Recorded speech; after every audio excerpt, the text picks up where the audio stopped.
اعلی حضرت عظیم البرکت رضی اللہ تعالیٰ عنہ اور ایک مغرور امیر۔ قرآن میں رب نے فرمایا یوں ہی ہم نے ان میں بعض کی دوسروں کے ذریعے آزمائش کی۔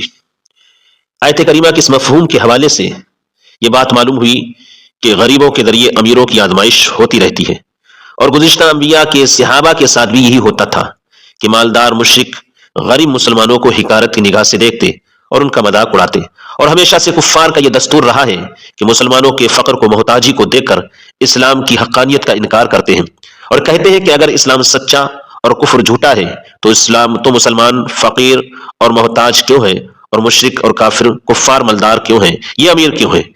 اس طرح سے معلوم ہوا، اس بات سے پتہ چلا کہ امیری اور غریبی کو حق کا پیمانہ قرار نہیں دیا جا سکتا۔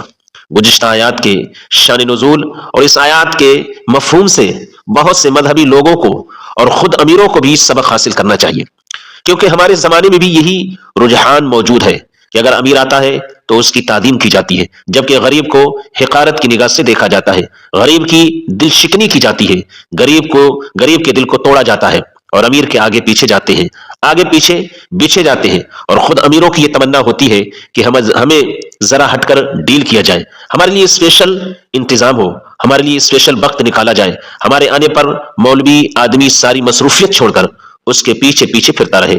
غریب آدمی پاس بیٹھ جائے تو امیر اپنے اسٹیٹس کے خلاف سمجھتا ہے، اسے غریب کے کپڑوں سے بدبو آتی ہے، غریب کا پاس بیٹھنا اس کی طبیعت خراب کر دیتا ہے، غریب سے ہاتھ ملانا اس امیر کے ہاتھ پر جراثیم چڑھا دیتا ہے۔ الغرض یہ سب باتیں غرور و تکبر کی ہیں، ان سے بچنا ضروری اور لازم ہے۔ ایک صاحب اعلی حضرت امام احمد رضا خان فاضل بریلوی کی خدمت میں حاضر ہوا کرتے تھے، اور اعلی حضرت بھی کبھی کبھی ان کے یہاں تشریف لے جایا کرتے تھے۔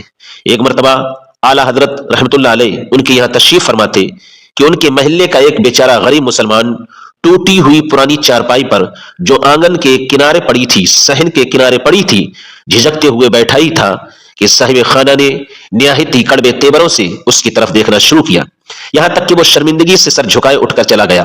اعلی حضرت عظیم البرکت کو صاحب خانہ کی اس مغرورانہ روش سے، اس عادت سے، اس بات سے سخت تکلیف پہنچی، مگر کچھ فرمایا نہیں۔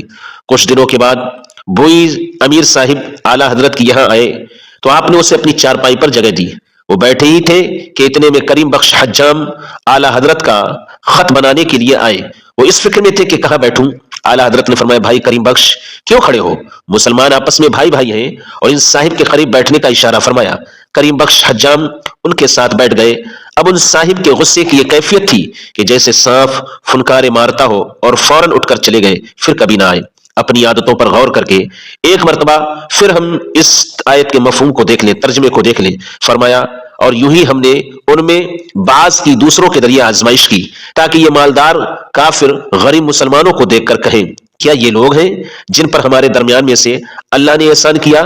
کیا اللہ شکر گزاروں کو خوب نہیں جانتا؟ پیارو، اس لیے ہمیں چاہیے کہ غرور و تکبر سے دور رہے اور مسلمان آپس میں بھائی بھائی ہیں، کسی کو حقیر نہ جانے، غربت کی بنا پر کسی کو ذلیل نہ کرے۔ اس لیے اللہ تبارک و تعالی متکبرین کو، مغروروں کو، فسادیوں کو پسند نہیں کرتا ہے۔